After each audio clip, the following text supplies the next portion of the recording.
New York. It's your host, Dr. Sheri Tomlin.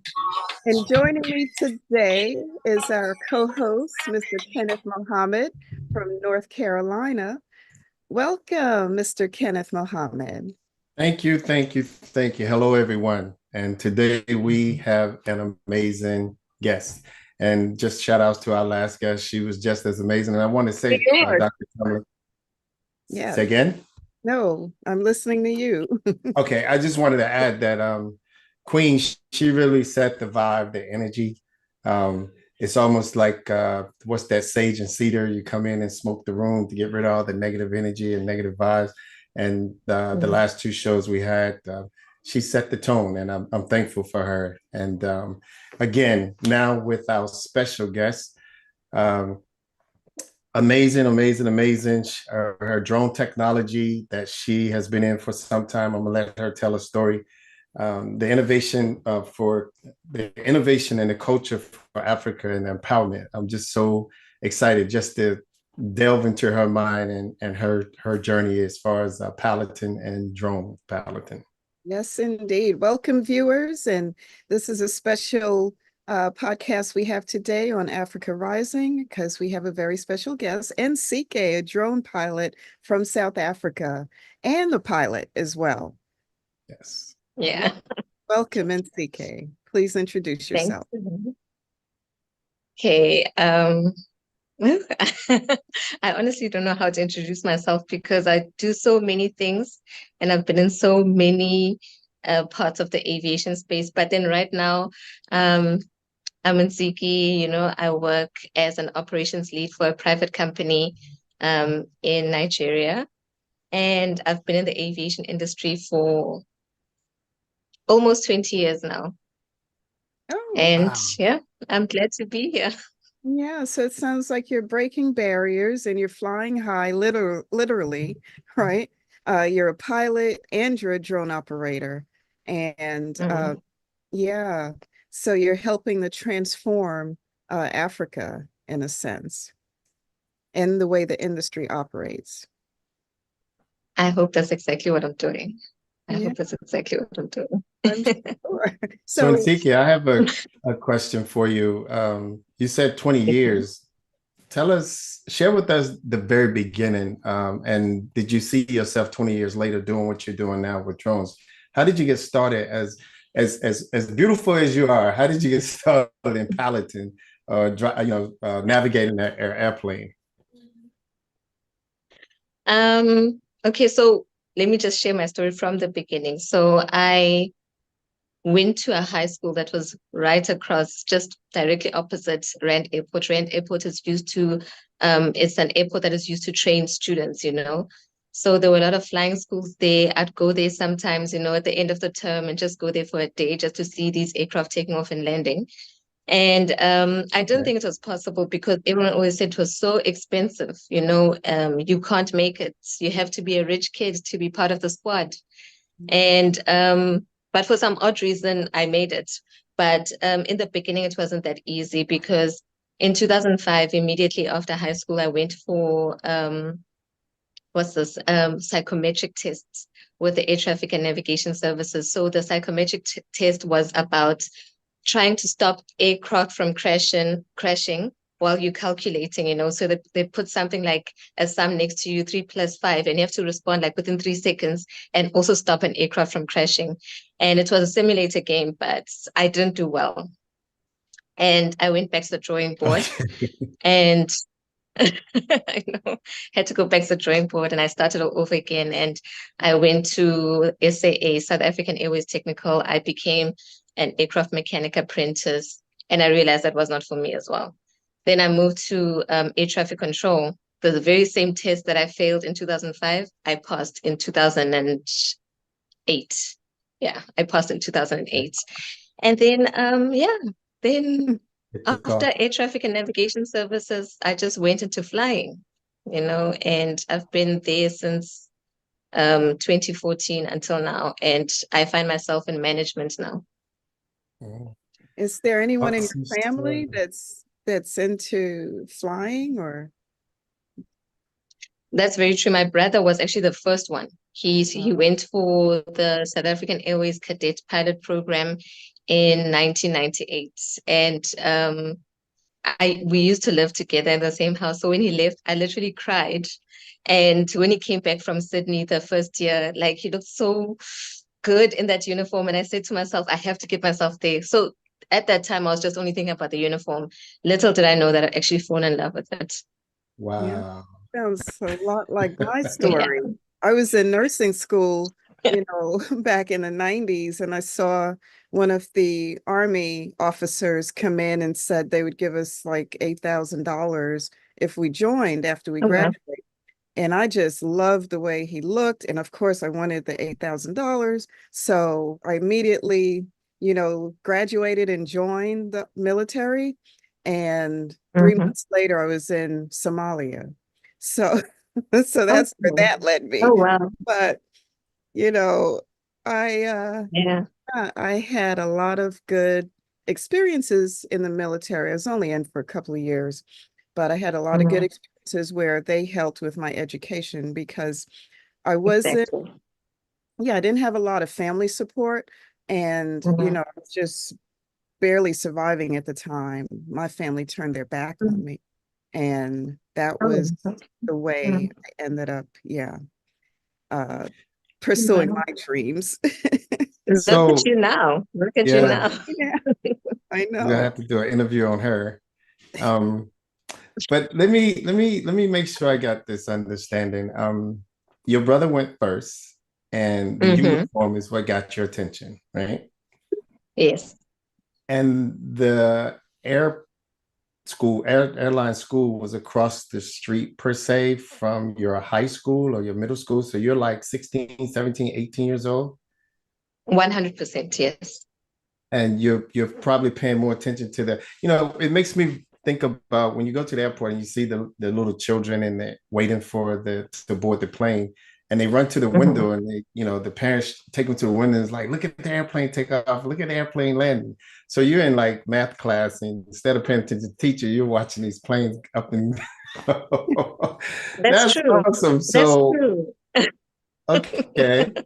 And Yeah. so and then, and so at 18, 19, you're trying to make your dream or your vision come true. Mhm. Would that be correct?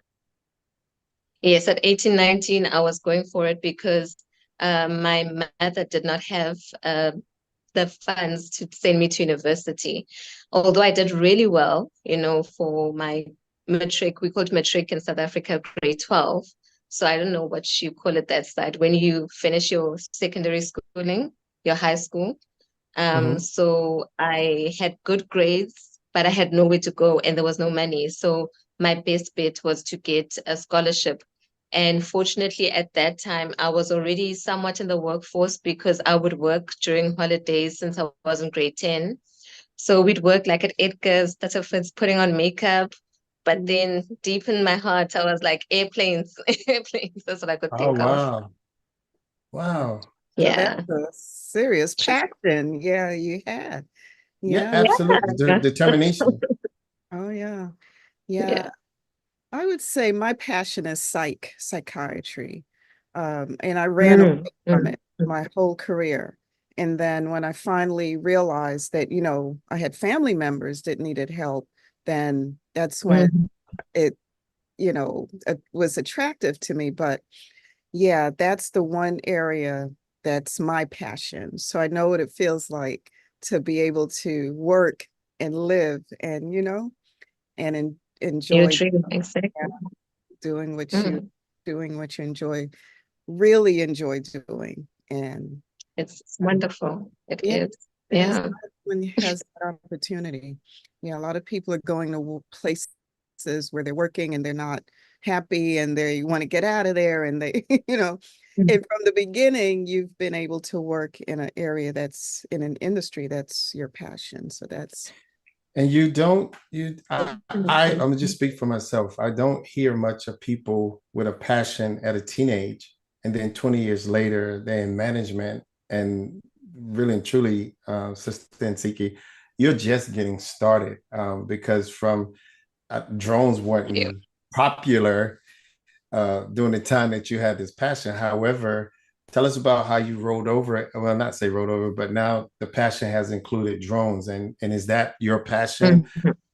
or the propeller or the jet engines? Okay, to be honest, I think I love it all.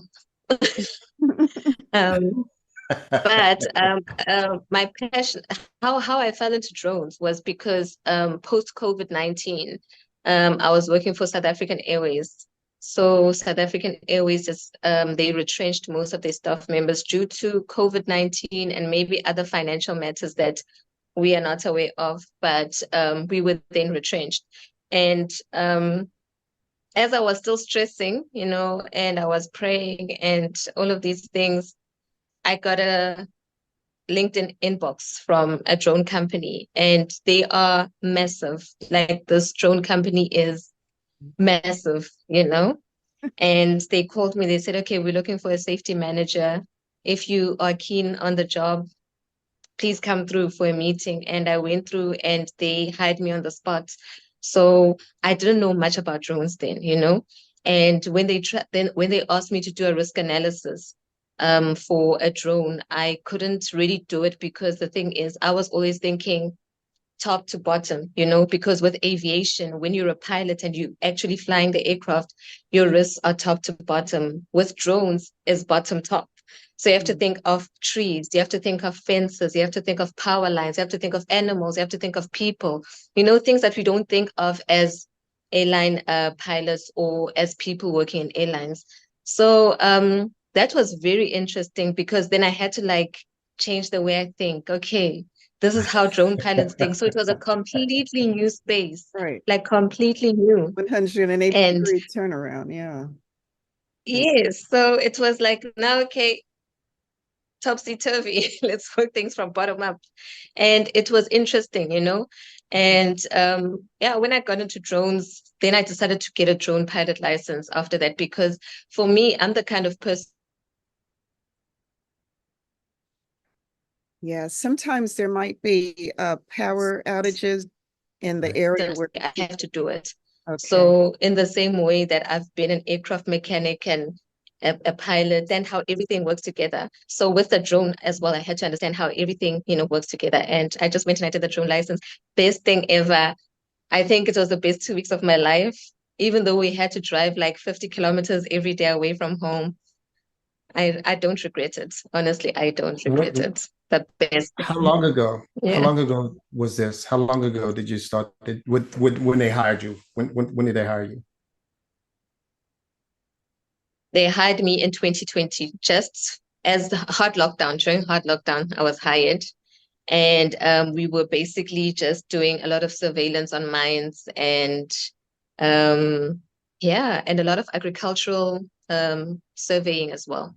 Okay, so 4 years you've been into the drones, and you just mentioned Yes. agriculture. So for me, the drones I know is the ones that you buy in the store and you play with it, that type of drone. I know you're not talking about that. Yes. So tell the viewers Mm-mm. the significance of drone technology as it relates to raising Africa, right? Rising Africa up, or raising Africa up. I'm sorry.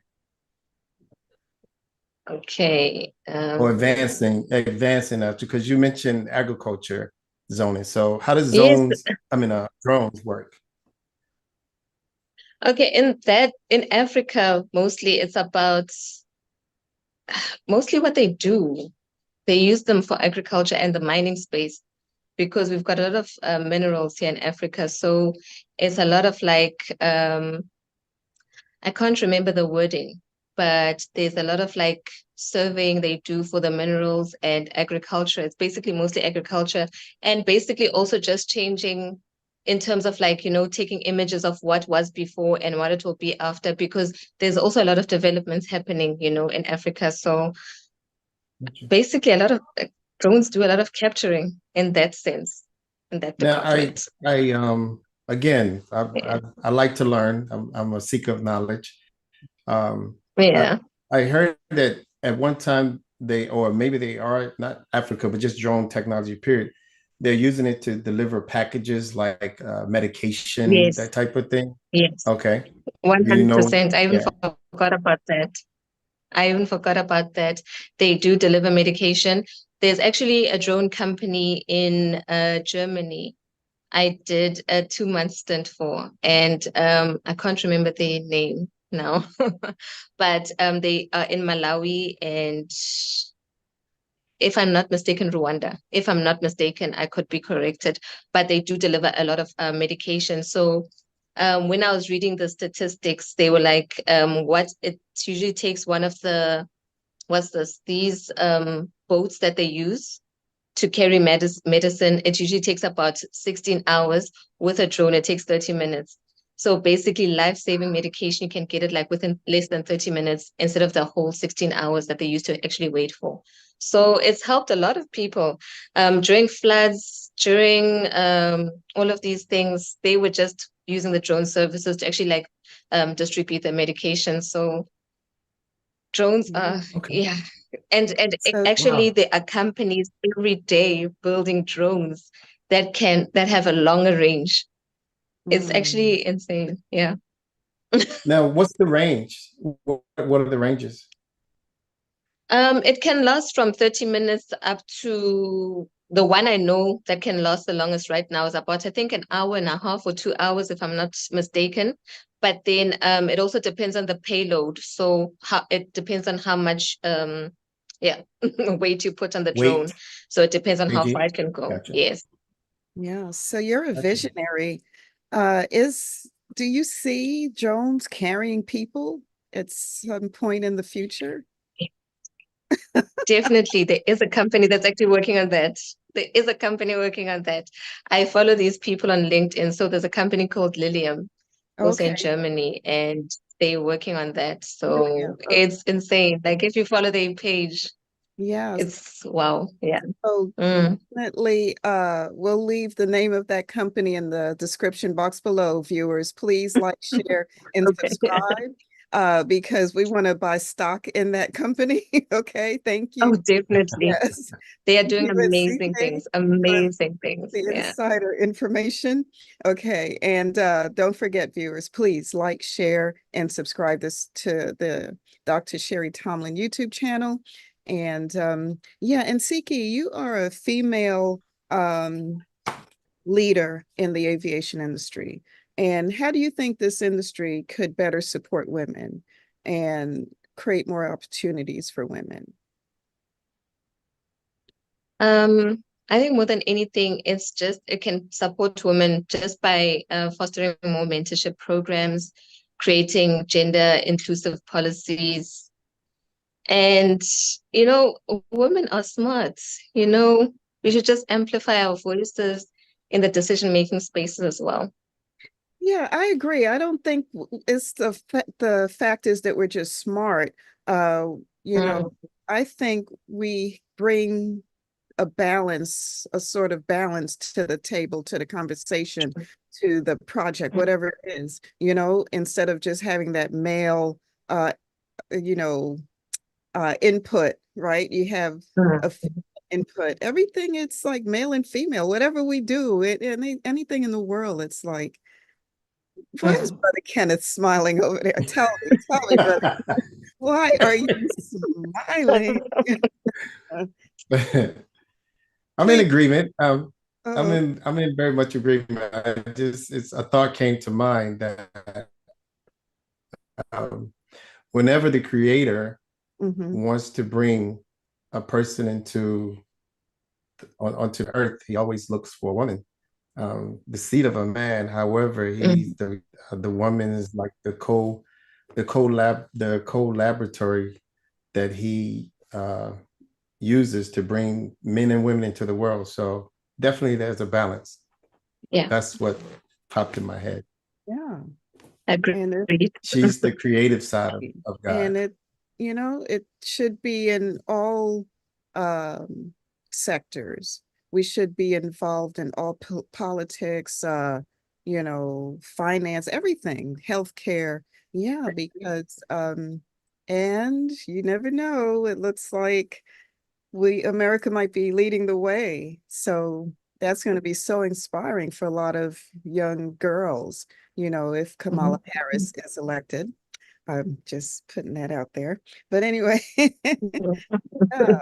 So you I hear and you. CK are an inspiration to a lot of young women, young girls who's watching, and even, young boys as well, because they see Africa. True. Yeah. Yeah, new things happening, Africa, a lot of new technology, and a lot of times people don't know, what's happening, what's available. But like Brother Kenneth Mohammad said, thank God for social media. We're, exposing a lot, introducing a lot of different ideas as well, and uniting. So this is our goal here on Africa Rising, to help our community to unite. Please, Brother Kenneth, here. Well, I just wanted to say, I met Nsiki in a organization called Carifica, and she was the chairperson for this one of the groups on the one of the committees. She was the chairperson, and so they put me on her committee, and we was trying to work the committee to get the morale up and get it done. And then she and we started having a sidebar conversation, and she told me what she does. I was like, "Are you serious? Like, really?" Okay. And immediately I was like, "Okay, we have to put you out there. It has to be known that we do, because a lot of times, like you said, Dr. Tomlin, those that don't want to see Africa rise would not put our talent out there unless it's bouncing a basketball or throwing a football or hitting the golf. And I'm not downplaying the sports by no means. However, there's way more talent in Africa and in Black people than sports. And Nsiki is just an example to all young African brothers and sisters that's love airplanes, and they get it if they practice Christmas or their birthday. They like airplanes or whatever. It's amazing just to see someone live their vision. Yeah. And like I said, she's young, so there's no limit. I'm not even gonna say the sky's the limit. There's no limit. We are so proud of you, Nsiki. We're so proud of you. Thank So, you. what advice would you give to students in Africa and maybe even globally who are interested in pursuing a career in aviation or technology? You have to be resilient. The one thing with aviation is that you need to give your best all the time. You need to have your best foot forward all the time. You have to be on your A game all the time. There's no such thing as, this is not for me. With aviation, because the courses are so short, it's always easy to say, I'm going to overlook this one. I'm going to go for the next one, but then you don't realize how much you can learn. So take every opportunity that comes, give your best all the time. And, just know that you deserve a seat at the table, and take up space. I guess that's the one thing that we all say, but it's so true. You need to take up space. When you wake up in the morning, just say, I'm going to do this today. No matter what happens, no one's going to stand in my way. I'm getting it done. And you'll realize that within a short amount of time, you'll be done with whatever it is that you were aspiring to do. Yeah, that's very motivating. Thank you for that message. Yeah, so Brother Kenneth.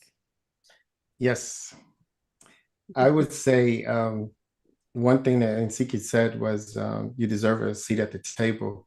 And I would say make your own table. Make your own table and make your own seat and invite people to your table, your vision. Because a lot of people out there are not per se leaders, but they want to help the leader. They want to assist. They want to be a part of something. They don't have to be the lead, but they do want to be a part of it. So one of the, not necessarily a question in Nsiki, but do you mentor? If someone wanted to talk to you more about it because, they wanted to be in aviation or even drone, they may not even know that there was a field for drones. as far as job. Was that something that you would, do you counsel people, or you have people that you talk to, mentor? Yeah, I do have people that I talk to, but it's always just maybe for like a week or two, and then they disappear. And then I'm like, okay. And then you follow them on social media, and as they grow, Got give them a thumbs up. Yeah. Great. Yeah. So, Dr. Tyler, I would say, if you don't get a Mhm. seat at that table, because God wants you to make your own table Mhm. Mhm. with your own people. Very true. Yeah. Mm. So what type, we've talked about drones. What type of airplanes have you flown in CK? Mostly it's been single engine. So I do have a commercial license, but I've flown oof, a Cessna 172. It's the baby ones, I never really got a chance to go in big because I was just pushed into management. Um, but yeah, it's a Cessna 172, Cessna Seneca. Is it a Piper Seneca? Yes, it's a Piper Seneca, a Piper Aero. I think it's about four different aircraft. I can't remember the last one, but yeah, slowly coming together. Maybe this year is a year to go back into flying. It looks Yeah. promising. So Yeah. you're in management now. You did flying and then went into management. Gotcha. Yeah, I was just, yeah, a management found me. I Yeah, understand. That's a huge yeah, job. So yeah, I yes, think of, yes. I have a commercial driver's license, and so there's different vehicles that I can drive. Where she go? Oh, Okay. okay, you're there.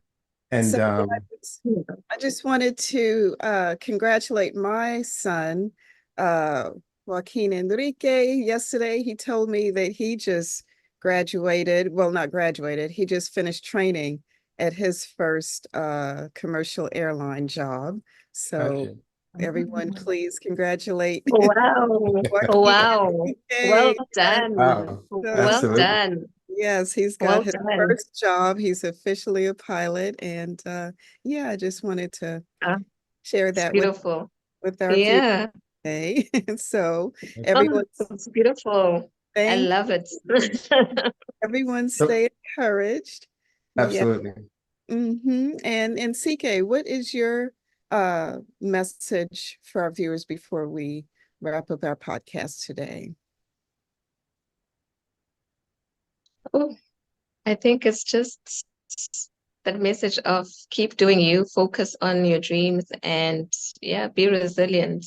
Not everyone will always be on your team, so don't listen to the noise, Gotcha. focus on yourself, focus on the vision.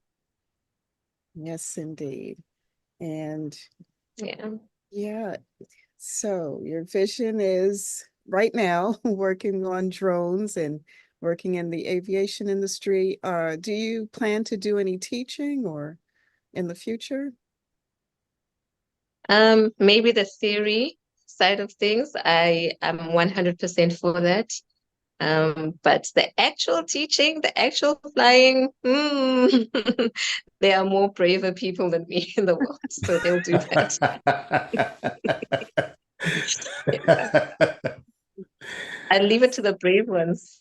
Gotcha. Okay. Yeah. Yeah. So, Or uh, maybe, because I know we had talked about this before in Siki, becoming certified to train people on drones and how to fly drones. That was Definitely. okay. Got you. On drones, 100%, yes. Yeah. Okay. All right. all right. So, Brother Kenneth, your Yes. your final message before we wrap it up Well, today. I love this picture, that you put together, Dr. Tomlin, and uh, yes, Africa Rising, and you can see that Africa has produced a aviation's navigator, young, and I'm sure there's more, and we just got to start with this podcast. I pray that others contact us because they want to know more about the aviation. Everything we do is community based. Common unity is the key. Common unity. You know what I love about this picture? The fact that we have the traditional African huts, I don't know if we should say huts, and you see the modern buildings back and everything Correct. that's going on. So to me, I enjoy both worlds, the traditional, modern. Some people are like, oh, we just have to, do everything the Western people are doing and make everything modern. But you don't really have to, because once you're stressed out from that, you can go back to your the natural, things that are not artificial, uh, the familiar, you get Right. comfort. Yeah, that's our comfort zone. Um, and it's probably a healthier zone. Yeah, that's what I was gonna say. Where the buildings and the structures are, you got fast food, you got all the chemicals in it. Here with the tradition, everything is natural. You just pick it right off the tree, and it's fresh food. No chemicals in it whatsoever. So there's a delicate balance. I welcome technology, but it has to be in the right hands. Yes. And the right hands is Very true. our hands where it all began. Thank you. With the original people. Absolutely. Yes. I'm in agreement. So thank you, viewers. Thank you, everyone, for tuning in this week. We are working on inviting Nsiki back next month. As Yes. everyone knows, we're just getting started here on Africa Rising. So we will be reaching out to people who can moderate and help us with our social media. So if you're interested, please email us at sheritomlin.com at gmail.com right away. And if you are interested in being a special guest on the Africa Rising podcast, we do have funds from our sponsors. They give a gift of $25 for anyone who can, join us and let us know about what's going on in your area in Africa. So don't be shy. Go ahead and email us, Absolutely. sherrycommon.com at gmail.com. I'll leave all of that in the description box below. Please leave your questions for us, and please like and share this podcast. So until next time, everyone, please stay happy, healthy, wealthy, and wise. And join us for the commentary for Africa Rising Tuesdays and Thursdays this week. We'll upload some videos from that, and we'll get started with that now.